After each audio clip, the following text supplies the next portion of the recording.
नेताजी सुभाष चंद्र बोस जी ने कहा था, तुम मुझे खून दो, मैं तुम्हें आजादी दूंगा। लेकिन सवाल यह है कि क्या आजादी मिल गई? क्या किस चीज से आजादी मिली? क्या उस परिवार से आजादी मिल गई जिस परिवार ने नेताजी को गुमनामी बाबा बनने के लिए मजबूर किया था? क्या गुलामी के नामों से आजादी मिल गई? बाबर, हुमायूं, तुगलक, गजनी, गोरी के नाम पे जो सड़क मोहल्ले गलियां चल रही उनसे आजादी मिली? क्या गुलामी के निशान से आजादी मिल गई? जिन स्थानों को, हमारे धार्मिक स्थानों को, ऐतिहासिक स्थानों को, पौराणिक स्थानों को मुगल काल में तोड़ा गया, क्या हम उसको रिस्टोर कर पाए? उनसे आजादी मिली जो गुलामी के निशान थे? नहीं। बस हर साल 23 जनवरी को नेताजी की जयंती मनाई जाएगी। सारे नेता, अभिनेता, लेखक, बुद्धिजीवी, पत्रकार, कलमकार ट्वीट भी करेंगे, फेसबुक पे भी डालेंगे, इंस्टा पे भी डालेंगे, नेताजी को नमन भी करेंगे, नेताजी को वंदन भी करेंगे। लेकिन नेताजी जिन चीजों से आजादी चाहते थे उस पर चर्चा नहीं करेंगे। न संसद में चर्चा होती है, न विधानसभा में चर्चा होती है कि नेताजी किन किन चीजों से आजादी चाहते थे। नेताजी चाहते थे गुलामी की सोच से आजादी, नेताजी चाहते थे गुलामी की मानसिकता से आजादी, नेताजी चाहते थे गुलामी की शिक्षा से आजादी, नेताजी चाहते थे गुलामी के इतिहास से आजादी, नेताजी चाहते थे गुलामी की पुलिस व्यवस्था से आजादी, नेताजी चाहते थे गुलामी की प्रशासनिक व्यवस्था से आजादी, नेताजी चाहते थे गुलामी की न्यायिक व्यवस्था से आजादी, नेताजी चाहते थे गुलामी की व्यापार व्यवस्था से आजादी, नेताजी चाहते थे गुलामी के दौरान जो लूट हुई थी उस भ्रष्टाचार से आजादी, नेताजी चाहते थे गुलामी की जो श्रम व्यवस्था चल रही उससे आजादी। तो नेताजी जिन चीजों से आजादी चाहते थे उन चीजों पे चर्चा नहीं हो रही है। बस नेताजी अमर रहे, नेताजी नमन, नेताजी को वंदन, मतलब कुल मिला के अपनी अपनी भक्ति दिखाई जा रही नेताजी के प्रति। लेकिन नेताजी जिन चीजों से आजादी चाहते थे उन पे चर्चा नहीं हो रही है। नेताजी चाहते थे गुलामी के नियम कानून से आजादी, आज भी चल रहे हैं। 1872 वाला क्रिश्चियन मैरिज एक्ट, 1936 वाला पारसी मैरिज एक्ट, 1937 वाला शरीयत एक्ट आज भी चल रहा है। तो गुलामी के नियम कानून तक नहीं बदले गए। नेताजी चाहते थे भ्रष्टाचार से आजादी। थाना हमारा भ्रष्टाचार का अड्डा बना हुआ है, तहसील कमीशन खोरी का अड्डा है, जिले में न्याय बिक रहा है, इवन गवाह तक बिक रहे हैं। नेताजी इस गुलामी की न्यायिक व्यवस्था, सड़ी हुई न्यायिक व्यवस्था से आजादी चाहते थे। नेताजी चाहते थे भारत में भ्रष्टाचार से आजादी मिले, क्योंकि अंग्रेजों ने बहुत लूटा था, उसके पहले मुगलों ने बहुत लूटा था। नेताजी चाहते थे कि भ्रष्टाचार से भारत को आजादी मिले। दुर्भाग्यवश जितना मुगलों ने लूटा उतना अंग्रेजों ने लूटा, और उससे ज्यादा हमारे वाले अंग्रेजों ने लूट लिया। तो नेताजी के विचारों पे चर्चा नहीं हो रही है, बस नेताजी को नमन, नेताजी को वंदन, नेताजी सशक्त, नेताजी अमर रहे, बस ये पूरा कुल मिला के चल रहा है। पूरे देश भर में 23 जनवरी को जगह जगह नेताजी की गोष्ठियां भी होती है। बहुत सारे लोगों ने तो एनजीओ बना लिया है, वो भी नेताजी के नाम पे। कुछ पॉलिटिकल पार्टियां भी नेताजी के लिए अपनी भावना व्यक्त करती रहती है, लेकिन नेताजी के विचारों पे चर्चा नहीं होती। नेताजी रिफॉर्म चाहते थे। नेताजी चाहते थे कि जो गुलामी की चुनाव व्यवस्था हो ये बदले, अच्छे लोग राजनीति में आए। आज गुंडे, मवाली, लफंगे, माफिया, अनपढ़, अनाड़ी, गंवार टिकट खरीद के पार्षद बन रहे हैं, प्रधान बन रहे हैं, सांसद बन रहे हैं, विधायक बन रहे हैं। क्यों? क्योंकि हमने जो 1951 का रिप्रेजेंटेशन ऑफ पीपल एक्ट है उसको बदला ही नहीं। नेताजी चाहते थे कि भारत में सब कुछ अपना, हर चीज का भारतीयकरण हो, एक स्वतंत्र भारत बने, एक संप्रभु भारत बने, भारत में सबको एक समान अवसर मिले। नहीं मिली आजादी, सबको समान अवसर नहीं मिल रहा है, मजहब के आधार पर नियम कानून चल रहा है। नेताजी चाहते थे ये मजहबी व्यवस्था खत्म हो। तो जो नेताजी चाहते थे उस पर चर्चा नहीं हो रही है। आज की डेट में शिक्षा व्यवस्था गुलामी वाली है, पुलिस व्यवस्था गुलामी वाली है, प्रशासनिक व्यवस्था गुलामी वाली है, न्यायिक व्यवस्था गुलामी वाली, सब कुछ गुलामी वाला चल रहा है। और फिर भी हम नेताजी को नमन और वंदन कर रहे हैं, लेकिन नेताजी के विचारों पे ऊपर गंभीरता के साथ चर्चा नहीं कर रहे हैं। अच्छी बात है, नेताजी की मूर्तियां भी लगाई जा रही है, नेताजी के स्टैचू भी खड़े हो रहे हैं, लेकिन मेरा व्यक्तिगत मानना यह है, किसी व्यक्ति का सच्चा सम्मान होता है उसके विचारों को लागू करना। मूर्ति बनवाने से उस व्यक्ति का सम्मान नहीं होता, उसके विचारों को आगे बढ़ाने के लिए कार्यक्रम बनाने से ही वास्तव में सम्मान होता है। आज की डेट में, आज तक हमने जो शोषण हो रहा है किसान का, मजदूर का, कौन शोषण कर रहा है? तहसीलदार शोषण कर रहा है, पेशकार शोषण कर रहा है, थानेदार शोषण कर रहा है, हवलदार शोषण कर रहा है। क्यों? क्योंकि भ्रष्टाचार के खिलाफ हमने कठोर कानून नहीं बनाया।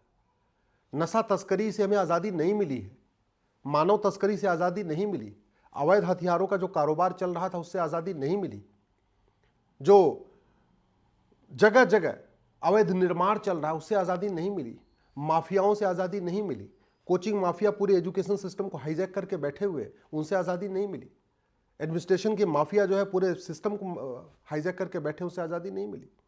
ट्रांसफर पोस्टिंग माफिया अपना पूरा काम कर रहे हैं, धड़ल्ले से काम कर रहे हैं, उनसे आज़ादी नहीं मिली। पार्षद भी 5 करोड़ लगा के 50 करोड़ 5 साल में कमा रहा है, उस भ्रष्टाचार से आज़ादी नहीं मिली। लफ्ज़ जहाज से आज़ादी नहीं मिली, लैंड जहाज से आज़ादी नहीं मिली, घुसपैठियों से आज़ादी नहीं मिली, धर्मांतरण कराने वालों से आज़ादी नहीं मिली। किस चीज़ से आज़ादी मिली है? बस नेताजी के नाम लेने से। नेताजी के नाम लेने से भारत का कल्याण नहीं होगा, नेताजी के विचारों को लागू करने से भारत का कल्याण होगा। 5, ये पुलिस व्यवस्था घटिया है, प्रशासनिक व्यवस्था घटिया है, न्यायिक व्यवस्था घटिया है, इसलिए 5 करोड़ मुकदमे चल रहे हैं। 5 करोड़ मुकदमे क्यों चल रहे हैं? क्योंकि झूठी शिकायत हो रही है, झूठी गवाही हो रही है, झूठा FIR हो रहा है, झूठी जांच हो रही है, झूठी चार्जशीट फाइल हो रही है। तो हमें इस पूरे झूठ फरेब से आज़ादी नहीं मिली, हमें चीटिंग, फ्रॉड, फोर्जरी से आज़ादी नहीं मिली।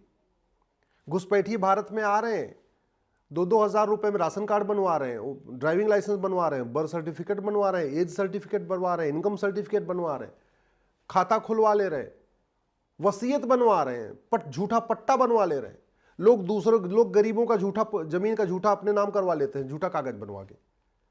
तो हमें झूठे वसीयत से आज़ादी नहीं मिली, झूठी विरासत से आज़ादी नहीं मिली, झूठ पाखंड से आज़ादी नहीं मिली। नेता सुबह से लेकर शाम तक जाति का जहर घोल रहे हैं, भाषा का जहर घोल रहे हैं, क्षेत्र का जहर घोल रहे हैं। क्यों घोल रहे हैं? कानून घटिया है, हमें उससे आज़ादी नहीं मिली।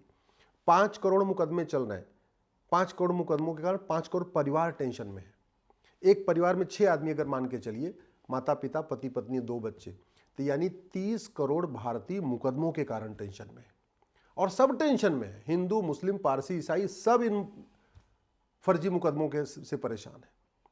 ये जो तारीख पे तारीख है, इससे ब्राह्मण भी परेशान, क्षत्रिय भी परेशान, वैश्य भी परेशान, दलित भी परेशान। इस तारीख से अगड़े भी परेशान, पिछड़े भी परेशान। इस तारीख से केरल वाले भी परेशान है, कश्मीर वाले भी परेशान है, कच्छ वाले भी परेशान है, कामरूप वाले भी परेशान है। लेकिन जस्टिस विद इन ईयर करने पे बात नहीं हो रही है, पुलिस चार्टर की बात नहीं हो रही है, एडमिनिस्ट्रेटिव चार्टर की बात नहीं हो रही, जुडिशियल चार्टर की बात नहीं हो रही है, सिटीजन चार्टर की बात नहीं हो रही है, इलेक्शन चार्टर की बात नहीं हो रही है, लेजिस्लेटिव चार्टर की बात नहीं हो रही है, लेबर चार्टर की बात नहीं हो रही है, एग्रीकल्चर चार्टर की बात नहीं हो रही है, टैक्स चार्टर की बात नहीं हो रही है। इस गुलामी की टैक्स व्यवस्था से व्यापारी परेशान है, मिडिल क्लास भी परेशान है। मिडिल क्लास को टेंशन रहती है, अरे इनकम टैक्स देना, इनकम टैक्स देना, इनकम टैक्स देना। व्यापारी परेशान है, जीएसटी देना, जीएसटी देना, जीएसटी देना।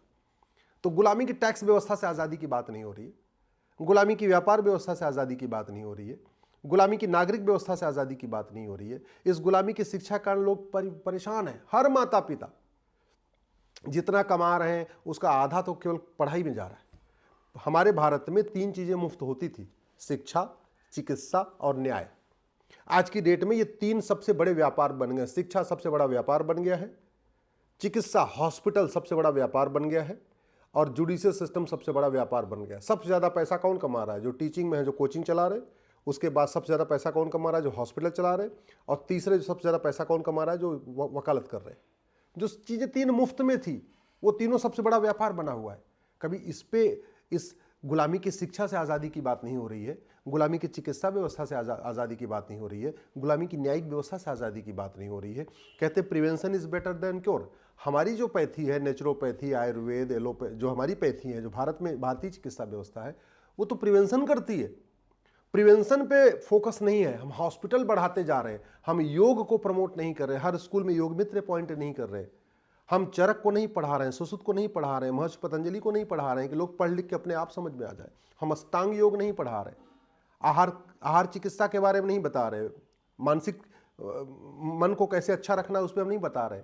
तो हो क्या रहा है? सब बीमार पड़ते जा रहे हैं। नशे के कारण लाखों परिवार बर्बाद हो चुके हैं, घर में कलह फैला हुआ है, माता पिता परेशान है नशेड़ी बच्चों से, बहुत सारी बहनें परेशान है नशेड़ी पतियों से, बच्चे परेशान हैं नशेड़ी बाप से। लेकिन इस नशे के कारोबार को पे आज़ादी नहीं मिल पा रही है हमें। ड्रग कारोबार फैलता जा रहा है। आज की डेट में तो घर बैठे आप ड्रग मंगा सकते हैं, ये स्थिति हो चुकी है। किसी भी स्कूल कॉलेज में हुक्का बार का लाइसेंस कौन दे रहा है? सरकार दे रही है। बियर बार का लाइसेंस सरकार दे रही है, डांस बार का लाइसेंस सरकार दे रही है, कैसीनो का लाइसेंस सरकार दे रही है, देसी शराब के ठेके का लाइसेंस कौन दे रही है? सरकार दे रही है। संविधान कहता है शराबबंदी करो और सरकार शराब बंटवा रही है, नशा बंटवा रही है। तो हमें नशे से आज़ादी नहीं मिली है। इसलिए कहता हूँ किसी भी महापुरुष का केवल फोटो लगा देने से, महापुरुष का मूर्ति बनवा देने से, उसका स्टैचू लगवाने से देश का भला नहीं होगा। देश का भला होगा जब नेताजी के विचारों को लागू किया जाएगा। मैं आप लोगों से निवेदन कर रहा हूँ, दल गुलामी छोड़िए, पार्टियों की गुलामी छोड़िए, सच बोलना शुरू करिए, खुलेआम बोलना शुरू करिए, मुंह पे बोलना शुरू करिए, सच लिखना शुरू करिए, अपने सोशल मीडिया पे लिखना शुरू करिए, अपने व्हाट्सएप पे लिखना शुरू करिए और नेताओं के सामने सच बोलना शुरू करिए। जब तक नहीं बोलेंगे तब तक आपको ऐसे महापुरुषों की फ़ोटो दिखा दिखा के, उनका नाम दिखा दिखा के आपको गुमराह करते रहेंगे और देश का कोई भला नहीं होगा।